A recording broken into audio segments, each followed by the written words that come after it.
Overnight travel chaos for people flying in and out of one of the world's best-known airports. It's all dark here, mate. London's Heathrow, with 1,300 takeoffs and landings per day, suddenly shut down. Authorities say a massive fire broke out at an electrical substation supplying the airport. The cause of the fire under investigation. The airport is closed at least through midnight tonight. 3278 stop.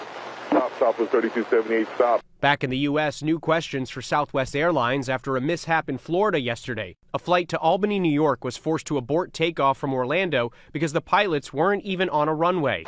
Cancel takeoff clearance. You're on Hotel Taxiway, Southwest 3278.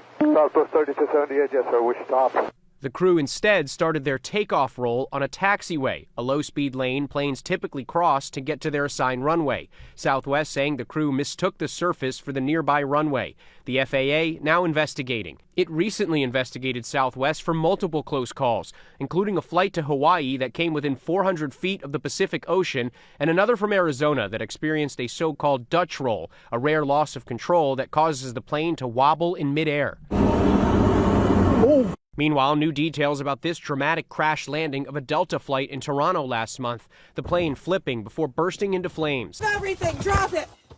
Come on! Investigators now revealing the plane was descending too fast, triggering alerts in the cockpit and buckling the landing gear. According to the report, the right wing then hit the ground and broke off. Fuel spilled out of the wing and ignited. The first officer had only 1,400 total flight hours, 100 less than the FAA requirement. But because she had a specific aviation degree, she was eligible for a certificate allowing her to serve as co-pilot. The pilot flying was fully qualified but very inexperienced, so the weather was challenging. We knew that there were wind gusts of up to 40 miles an hour, but this frankly should have been handled. There were plenty of other aircraft that were landing just fine that day.